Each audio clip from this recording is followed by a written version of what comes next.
Okay, let's get into this. We're starting today with a story that, honestly, it sounds like it was written for a movie. It really does. It has all the beats, the classic underdog sports drama.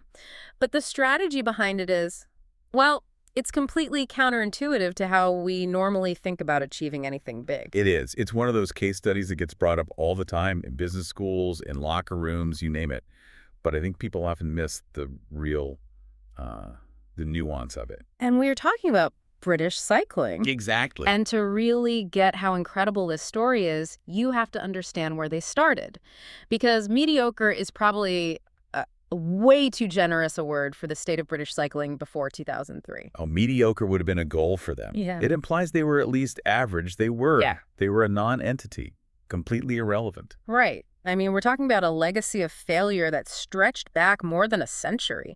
Specifically, from 1908 all the way up to 2003. That's 110 years. 110 years. Just think about that time span.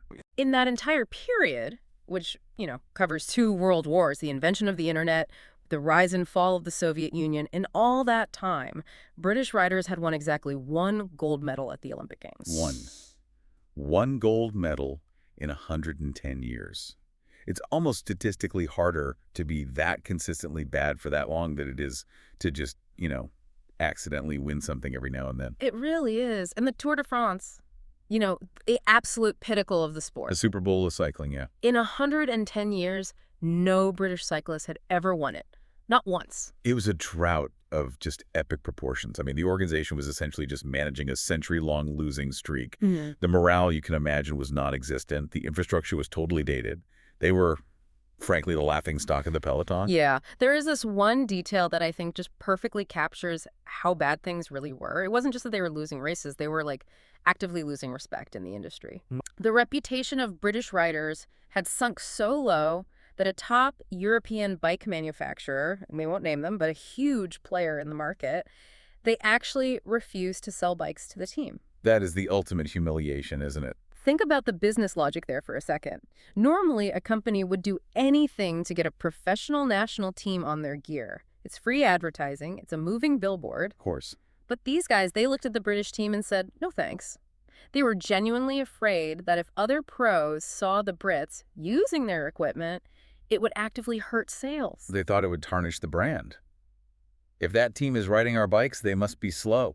It's brand protection. They saw the British team as a contaminant. A contaminant, that's the perfect word. When you're so bad that companies are trying to distance themselves from you to protect their brand equity, Yeah. you know you've hit absolute rock bottom. There's nowhere to go but up, I suppose. So, 2003. The organization is a complete mess. And they hire this guy, Dave Brailsford, as the new performance director.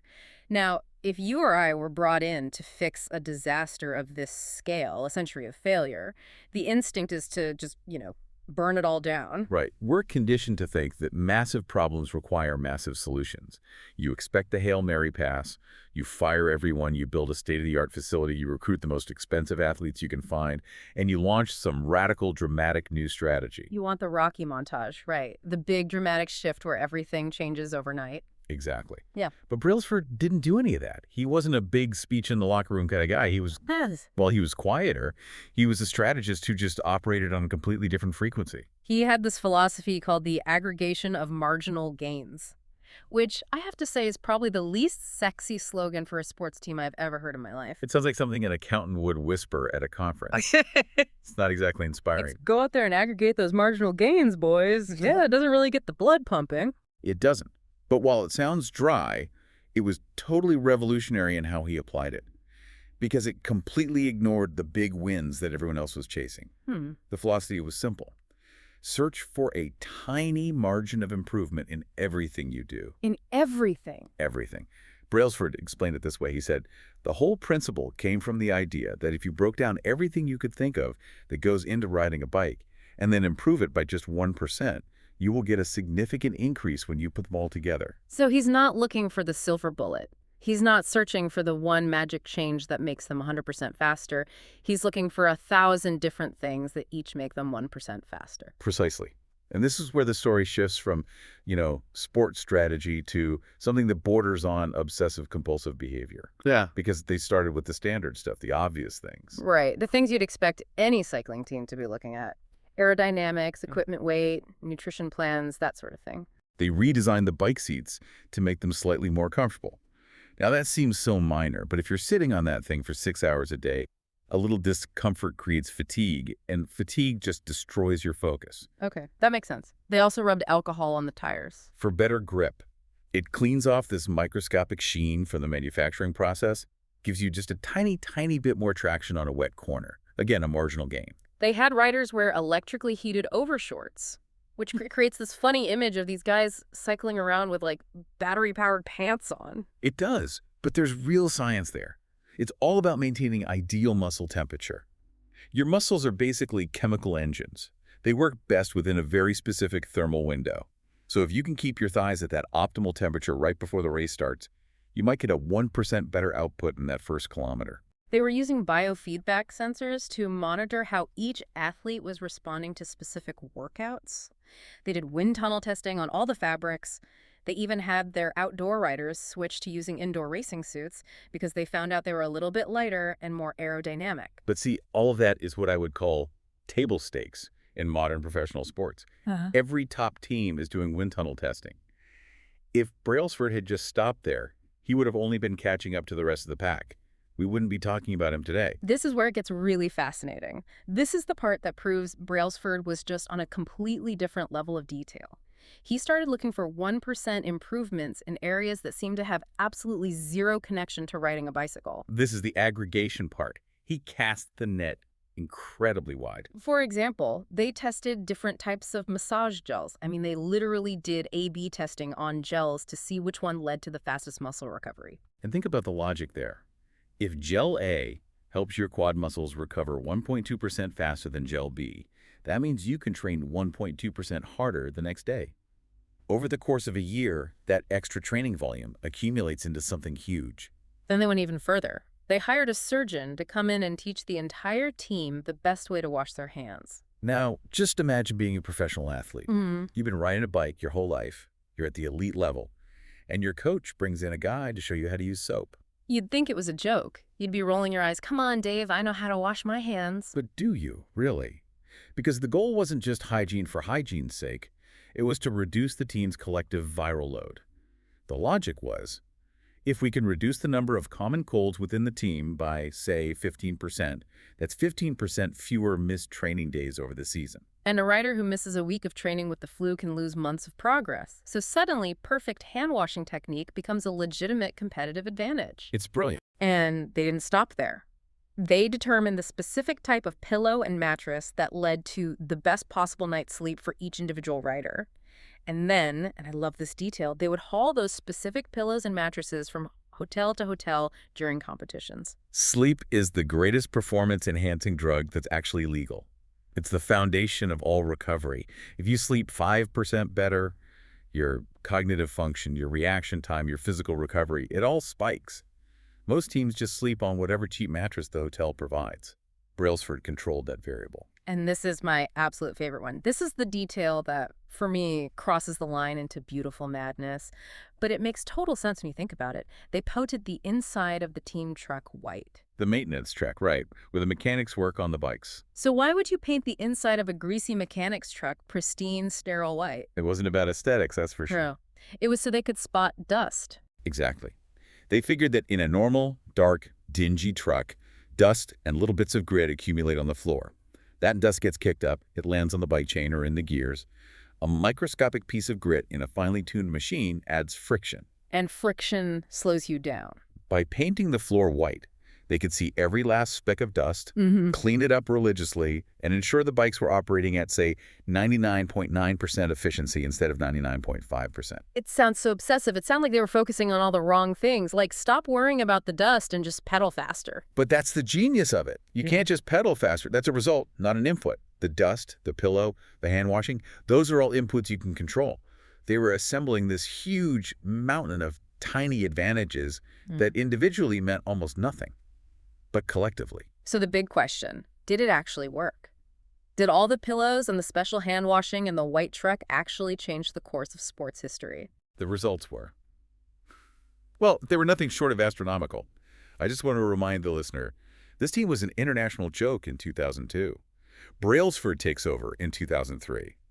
Just 5 years later, at the 2008 Beijing Olympics, the British cycling team didn't just win, they completely decimated the field. How much? They won 60% of the available gold medals in road and track cycling. 60%. From one gold medal in a century to taking more than half the golds in the entire world just 5 years later. It was a level of dominance that nobody had ever seen before, and they were just getting started. 4 years after that, the Olympics came to London. The pressure was immense, right? Home turf. Right, everyone's watching. And the Brits raised the bar again. They set 9 Olympic records and 7 new world records. Wow. And what about the Tour de France, the race they couldn't even get decent bikes for? In 2012, Bradley Wiggins became the first British cyclist to ever win the Tour de France.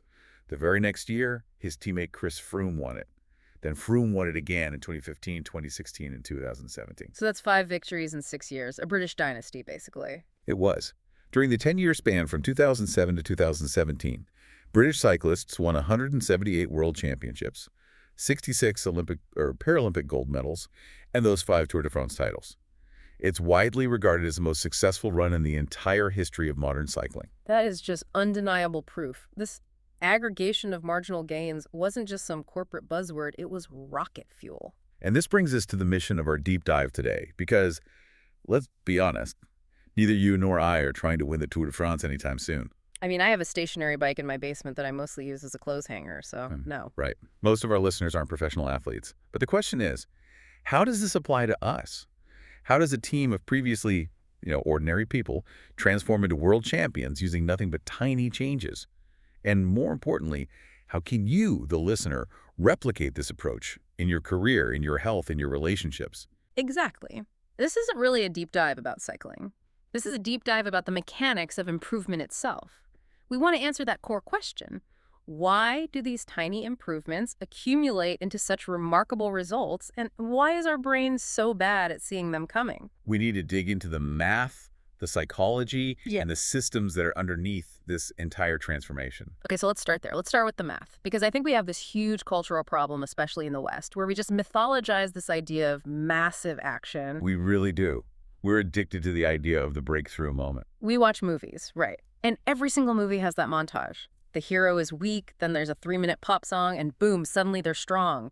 We just skip over the boring middle part. And we convince ourselves that real success requires that kind of massive, earth-shattering action. Right. We put this incredible pressure on ourselves, whether it's losing weight or building a business or writing a book. We feel like we have to make some huge improvement that everyone will notice and talk about. We want to lose 30 pounds in a month. We want to launch the app and have 1 million users on day 1. And when that doesn't happen, we feel like we've failed. Exactly. But the reality of the British cycling story, and the reality that this deep dive is all about, is that improving by 1% isn't particularly notable. It's usually not even noticeable, is it? Not at all. Think about it. If you go to the gym today for 20 minutes, and then you come home and look in the mirror, what do you see? The exact same person I saw yesterday. Nothing. Right. Nobody stops you on the street and says, wow, you look incredible. Did you just do 20 minutes on the treadmill? It's totally invisible. And because it's invisible, our brain tells us it's insignificant. But the math tells a very different story. The math is relentless. Yeah. It doesn't care about your feelings. Let's just look at the formula for 1% improvement. If you can get just 1% better each day for 1 year, you'll end up 37 times better by the time you're done. I want to pause on that because the human brain is really, really bad at understanding exponential math. We think linearly. We think 1 + 1 + 1. Correct. Our intuition tells us, okay, if I get 1% better every day, at the end of the year, I'll be 365% better, which is maybe 3.6 times better. But that's linear addition. Compounding is multiplication. So walk us through the feeling of that curve day by day. Okay, so on day 1, you're at 1.0. Day 2, you improve by 1%. You're now at 1.01. After a week, you're at roughly 1.07. You literally cannot tell the difference. You're putting in the work, and you are, for all practical purposes, the same person. This is the danger zone. This is week 2 of the diet where the scale hasn't moved at all. Exactly. But if you stick with it, around month 6, the curve slowly starts to bend upwards. By month 12, the curve goes almost vertical. Mathematically, 1.01 to the power of 365 equals 37.78. You are nearly 38 times better than where you started. That's a massive difference. That is the difference between being an amateur and being a world-class professional. It is. But here is the crucial catch. The math works both ways. If you get 1% worse each day for 1 year, so that's 0.99 to the power of 365, you don't just stay the same. You decline nearly all the way down to 0. You end up at 0.03. You essentially vanish. Your skills, your health, it just erodes away. What starts as a small win or a very minor setback accumulates into something much, much more powerful over time. And that's the key word right there. Yeah. Accumulates. It's like habits are the compound interest of self-improvement. I love that analogy because we all intuitively understand how compound interest works with money. If you save $100, it earns interest. The next year, you earn interest on your original 100 and on the interest you already earned. Your money starts making its own money. Habits work the same way. Precisely.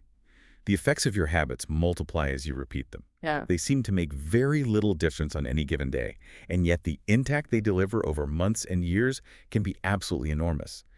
It is only when you look back 2, 5, or maybe 10 years later that the true value of good habits and the real cost of bad ones become strikingly apparent. There's an analogy from the source material that really helped me visualize this. It's the airplane analogy, trajectory versus position. This is a great one. It's a fantastic visualization for anyone out there who feels like they're stuck. So imagine you are a pilot in a plane at Los Angeles International Airport, LAX. Your flight plan is to fly to New York City. Okay, a simple cross-country flight. You take off, but just as you are leaving the airspace over LA, you adjust the plane's heading just 3.5 degrees to the south. 3.5 degree, that's tiny. If I'm sitting in the cockpit and I look at the nose of the plane, that moves it by what, a few feet? Maybe 80 inches or so. It is barely noticeable. If you were a passenger on that plane, you wouldn't feel the turn at all. You'd look out the window and you'd still see the Pacific Ocean. Nothing seems different. Right. But when that tiny, tiny change is magnified across the entire United States over thousands of miles, Yeah. you don't land in New York City. You land in Washington, D.C. Which is definitely not New York. It's 225 miles away. A slight change in your daily habits can guide your life to a very different destination. Success is the product of your daily habits. It's not about once-in-a-lifetime transformations. And I think this is where so many of us get tripped up. We look at our current results, our current position, and we panic. We say, I'm overweight, or my bank account is empty. We judge ourselves based on where the plane is right now. That's a fundamental error in thinking. You should be far more concerned with your current trajectory than with your current results. Can you unpack that a little? Because we live in a world that is obsessed with results. The scoreboard is everything. Sure. Let's take a financial example. Let's say you have $1 million in the bank right now. Your current result is wealthy. You're winning the game. Sounds pretty good to me. But let's say your trajectory is that you spend $10,000 more than you earn every single month. Okay, I see where this is going. Your trajectory is broke. It might take a few years for that reality to catch up to you, but if your spending habits don't change, the crash is inevitable. Okay, I get it. Now let's flip it. Let's say you are broke right now. You're in debt. Your current result is poor. But you have a habit of saving $50 a month. You are consistently paying down the principal on your debt. Your trajectory is wealthy. Even though the current snapshot, the bank account balance, looks really bad. Even though you are broke today, you are on the path to financial freedom. Your trajectory is right. It's just a matter of time before the results catch up. This introduces a concept from the sources that really hit me hard. It's called lagging measures. Yes, this is a crucial mental model to understand. The idea is simple. You get what you repeat. All of your outcomes in life are a lagging measure of your habits. So when I look at my bank account, I'm not really seeing a reflection of my decisions today. I'm seeing a report of what I was doing 90 days ago or even a year ago. Exactly. Your net worth is a lagging measure of your financial habits. Your current weight is a lagging measure of your eating habits. Your knowledge is a lagging measure of your learning habits. The clutter in your house is a lagging measure of your cleaning habits. That is a tough pill to swallow. It means the clutter in my living room isn't just stuff that happened to appear. It's a physical manifestation of my procrastination habits from last month. It is, and this is why it's so hard to change. We try to fix the lagging measure directly. We say, I'm going to clean this entire room, and we do it. But we haven't changed the underlying habit that created the mess in the first place. So inevitably, the lagging measure catches up again. So time magnifies the margin between success and failure. It will multiply whatever you feed it. Good habits make time your ally. Bad habits make time your enemy. And that's a perfect segue into the double-edged sword of compounding. Because we've been talking about the happy path, saving money, getting fit. But compound interest works for debt just as powerfully as it works for savings. Right. This system is neutral. It doesn't care if you're building something good or something bad. It just multiplies the input, whatever that may be. Exactly. And we need to understand the dangerous half of that blade so we don't accidentally get cut by it. Okay, let's run through a few examples of how this works in practice, both good and bad.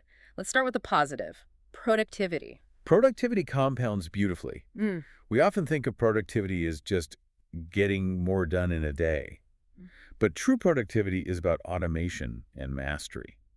If you automate an old task, let's say you learn a new keyboard shortcut in a program you use all day, it might save you 5 minutes. 5 minutes doesn't sound like a life-changing amount of time. But that's 5 minutes every single day for the rest of your career.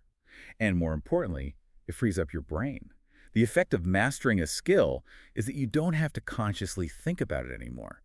You regain that cognitive bandwidth to focus on the next level of problems. Knowledge is another big one. And I think this is something people really underestimate. Oh, knowledge compounds better than almost anything. Learning one new idea from one book won't make you a genius. But a commitment to lifelong learning is absolutely transformative. There's a great quote from Warren Buffett on this. He says, "That's how knowledge works. It builds up like compound interest." I've definitely felt this myself. When you read one book, it's just a book. Yeah. But when you read 50 books on the same topic, they start talking to each other in your head. Exactly. You start seeing the hidden patterns and connections. The neurons literally connect. The more you know, the easier it is to learn new things because you have more mental hooks to hang the new information on. And then there's relationships, which I hadn't really thought of as a compounding asset, but it makes perfect sense. It does. Yeah. People tend to reflect your behavior back to you over time. If you have a habit of being slightly critical or abrasive in your interactions, people will be slightly abrasive back. Over 10 years, you can end up feeling very isolated. Or surrounded by people who don't support you. But if you have a habit of being helpful, of being the person who connects others or offers a kind word, that compounds too. You help one person and they remember it. Maybe they help 2 other people on your behalf. Eventually, you've built this network of goodwill that supports you in ways you could never have predicted. Okay, so that's the good stuff. Now let's look at the dark side of this. Negative compounding. The sources mention stress. Stress is the silent killer.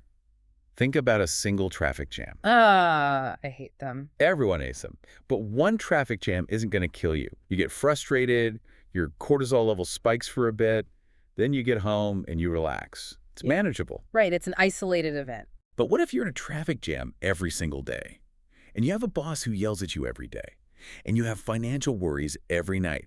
When that low-grade stress persists for years, those little daily cortisol spikes compound into chronic high blood pressure, heart disease, and burnout. It's not the one bad day that gets you, it's the decade of accumulated micro-stresses. Or negative thoughts. This one feels very relatable for a lot of people, that inner critic. The more you think of yourself as worthless, or stupid, or ugly, the more you condition yourself to interpret life through that lens. You get trapped in a thought loop. I failed at this, therefore I am a failure. And it becomes a self-fulfilling prophecy, doesn't it? Absolutely. And the same is true for how you think about others. Once you fall into the habit of seeing other people as angry or unjust or selfish, you start to see those kinds of people everywhere you look. You are literally compounding your own cynicism. And finally, outrage. We see this playing out in society all the time right now. Outrage definitely compounds. Riots, protests, and mass movements are very rarely the result of a single event. We see the final explosion on the news and we think, wow, that escalated really quickly. But it didn't, did it? No, it's usually the result of a long, slow series of microaggressions, ignored grievances, and daily aggravations that have been slowly multiplying under the surface for years. The pressure builds and builds until one final event, which might be relatively minor in isolation, tips the scales and the whole system explodes. It's the straw that breaks the camel's back. But the camel was already carrying a ton of straw before that. Precisely. Yeah. And this leads us to what is perhaps the most frustrating part of building new habits. It's the part where almost all of us give up. The sources call this the plateau of latent potential. This is the danger zone. This is what you call the valley of disappointment. It is. It's that painful gap between what you expect to happen when you start a new habit and what actually happens. Because we expect linear progress. If I work out for a week, I want to see a week's worth of muscle gain. But that's just not how nature works. To explain this, I want to use the ice cube analogy. It's incredibly simple, but it's also profound. Okay, set the scene for me. Imagine you are sitting in a freezing cold room. It is 25 degrees Fahrenheit, you can see your breath, and there's a single ice cube sitting on the table in front of you. Okay, so it's frozen solid. You decide you want to melt this ice cube, so you start heating the room. Very, very slowly. 26 degrees, 27, 28. And I'm just staring at the ice cube this whole time. And the ice cube is still just sitting there, a frozen block. Nothing has changed. I'm doing the work. I'm paying the heating bill, but the result is 0. I see nothing. 29 degrees, 30, 31, still nothing. You have now raised the temperature by 6 degrees. That's a significant amount of work. But the evidence of that work is completely invisible. And this is where most people quit, right? They say this heating system is broken, or this whole thing is a waste of time. Exactly. They say, I've been working hard for weeks and absolutely nothing has happened. But then the temperature ticks up to 32 degrees and the ice begins to melt. A tiny 1-degree shift, seemingly no different from all the temperature increases that came before it, has suddenly unlocked a massive change. I love this analogy because it completely reforms all the work you did from 25 to 31 degrees. Yes, that work wasn't wasted. It was being stored.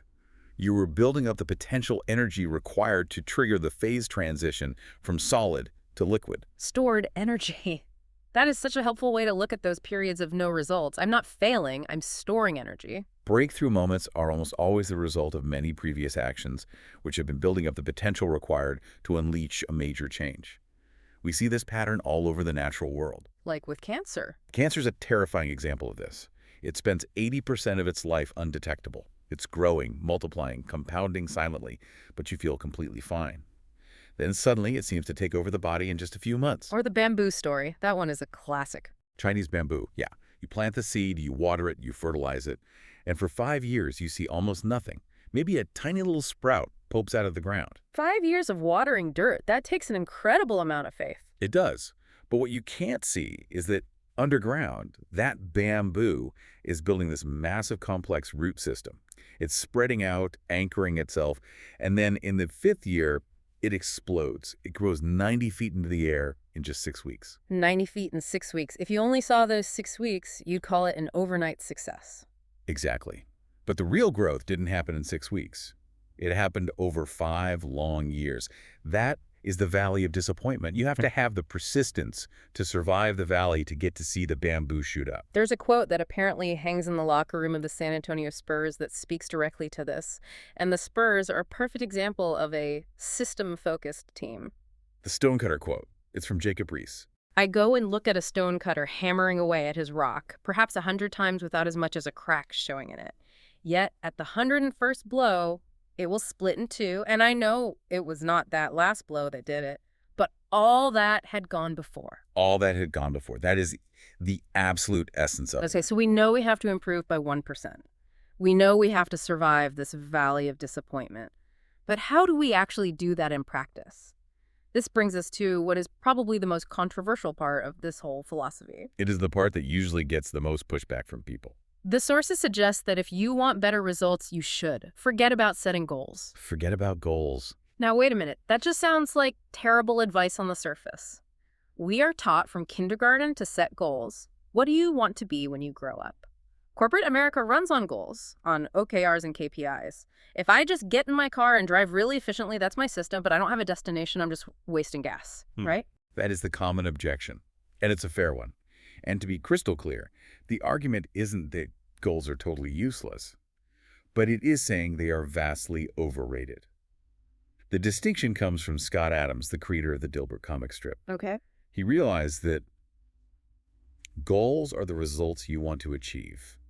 Systems are the processes that lead you to those results. Can you break that down with an example? Sure. If you're a coach, your goal is to win the championship. Your system is the way you recruit players, how you manage your assistant coaches, and what you do at practice every single day. Okay, got it. If you're an entrepreneur, your goal might be to build $1 million business. Your system is how you test product ideas, how you hire employees, and how you run your marketing campaigns. And if you're a musician? Your goal is to play a new piece perfectly at the big concert. Your system is how often you practice your scales, how you break down and tackle the most difficult measures, and how you mentally handle making mistakes during practice. So here's a thought experiment that the sources pose. If you completely ignored your goals and focused only on your system, would you still succeed? For example, if you were a basketball coach and you ignored the goal to win the championship, like you literally erased it from the whiteboard, and you focused only on what your team does at practice every single day, would you still get results? And the argument is, yes, you would. Absolutely. Yeah. Bill Walsh, the three-time Super Bowl winning coach of the 49ers, Yeah. famously had a philosophy he called, "The score takes care of itself." The score takes care of itself. He believed it would be ridiculous to spend the whole game just staring up at the scoreboard. You have to focus on executing the plays. The score is just a lagging measure of how well you are executing your system. But I have to play devil's advocate here. Every winner has a goal. Usain Bolt definitely had a goal to win the gold medal. Clearly, the goal mattered to him. It did, but this brings us to problem number one with a goals-only mindset. Winners and losers have the exact same goals. Survivorship bias. Exactly. We look at the gold medal winner on the podium and we say, they had a goal to win gold, therefore the goal caused the win. But we conveniently ignore the 20 other athletes on the track who also had the exact same goal to win gold and who finished last. So if both the winners and the losers share the same goal, then the goal itself cannot be the thing that differentiates them. Precisely. The goal didn't propel British cycling to victory. Every single team in the race wanted to win the Tour de France. It was the system of marginal gains, the pillows, the massage gel, the white truck, that actually led to the result. That makes a lot of sense. The goal is just the baseline. The system is the real differentiator. Correct. Now, on to problem number two. Achieving a goal is only a momentary change. This is the messy room example again. Right. Imagine your room is a complete disaster. You set a goal to clean it. You summon all your willpower, you spend Sunday afternoon cleaning, and voila. You have a perfectly clean room. Goal achieved. That's a success. For a moment. But you haven't changed the sloppy pack rat habits that led to the mess in the first place. You haven't changed the system. So on Monday, you toss your coat on the chair. On Tuesday, you leave the mail on the desk. By Friday, the room is a mess all over again. So by focusing only on the result, the clean room, I just treated the symptom, not the underlying disease. Exactly. We think we need to change the results, but the results aren't really the problem. The system that produces the results is the problem. If you fix the inputs, the outputs will eventually fix themselves. Okay, problem number 3 is the one that I think affects our mental health the most. Goals restrict your happiness. This is the either-or conflict. The implicit assumption behind any goal is this: once I reach my goal, then I'll finally be happy. Oh, I do this constantly. Once I finish this big project, then I'll relax. Once I lose 10 pounds, then I'll feel good about how I look. It constantly pushes happiness off into the future. It's always just over the next horizon, and it creates this dangerous binary trap. Either you achieve your goal and you are a success, or you fall short, even by a little bit, and you are a failure. And since life rarely goes exactly according to plan, you're basically setting yourself up for constant disappointment. A systems-first mentality completely breaks you out of that trap. If your goal is to write a book, you're basically miserable until that final page is written. But if your system is to write 500 words a day, you get to feel successful and happy every single morning that you sit down and run your system. You can be satisfied anytime the system is running. The joy is in the process. Precisely. You fall in love with the process, not just the product. And finally, problem number 4. Goals are often at odds with long-term progress. This is the yo-yo effect. We see this all the time with marathon runners. They train like crazy for 6 months. They're totally dedicated. They cross the finish line.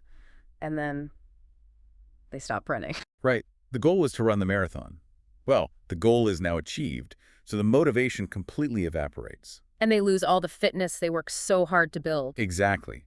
When all of your hard work is focused on one particular goal, what is left to push you forward after you achieve it? This is why so many people yo-yo diet. The goal is to lose 20 pounds. They lose it. Goal done. And they immediately go back to their old habits. So what is the alternative philosophy then? True long-term thinking is actually goalless thinking. It's not about any single accomplishment. It is about committing to a cycle of endless refinement and continuous improvement. The purpose of setting goals is to win the game. The purpose of building systems is to continue playing the game. The purpose of systems is to continue playing the game. That connects really well to the title of the book we're diving into today, which is Atomic Habits. It does. It brings the entire concept full circle. So why atomic? Is it just because the habits are small? It's a clever triple entendre. It has three distinct meanings. First, yes, atomic means tiny or a small amount, like an atom, a 1% gain. Okay, that's the obvious one. Second, atomic means the source of immense power, like an atomic bomb, a very small input that creates a massive explosive output. And the third meaning? The third is that atoms are the fundamental building blocks of the entire universe. They build molecules, which build compounds, which build everything we can see and touch. Atomic habits are the fundamental building blocks of remarkable results. You don't just become a healthy person. You build that identity, one atomic habit at a time. That leads to the one quote that I think perfectly sums up this entire deep dive. You do not rise to the level of your goals. You fall to the level of your systems. That's a definitive takeaway right there. Wow. Okay, we have covered a ton of ground today. We've gone from British cycling to the chemical bonds of an ice cube. Let's do a really quick recap before we sign off, just to lock all this in. Sure. We started with that core concept from British cycling, the aggregation of marginal gains. You don't need a revolution. You just need consistent 1% improvements in everything. We looked at the math behind it. 1% better every day makes you 37 times better in a year. But it's almost completely invisible at first. We discussed the plateau of latent potential, the ice cube analogy. Yeah. You have to be patient and trust that the work you're doing is being stored. You're building potential energy for a breakthrough. And finally, we dismantled our cultural obsession with goals. Winners and losers have the exact same goals. The real difference is the system. Exactly. It's all about the system. So as we wrap up this deep dive, I want to leave the listener with something actionable, because it's way too easy to listen to something like this and nod along and then just go right back to scrolling on your phone. I want to go back to that concept of lagging measures and your identity. I want you, the listener, to take a look at your current life right now. Okay. Look at your bank account. Look at your body in the mirror. Look at the clutter on your desk. I'm looking, and I might not like what I see. And that's okay. The key is this. Do not look at those things as a judgment of who you are. Do not let them define your identity. So I'm not a messy person. I'm not bad with money. No. Those are just data points. They are simply a report card on the habits you've been running for the last few years. That's all they are. If you want a different report card, stop staring at the grade. Stop agonizing over the result. Change the inputs. Start looking at the tiny atomic behaviors you do every single day. The hand washing, the pillow, the 5 minutes you spend learning something new. Because if you change those inputs, even by just 1%, the score will eventually take care of itself. The score takes care of itself. I love that. That is it for our deep dive. Thanks for listening. Keep building those systems. We'll see you next time.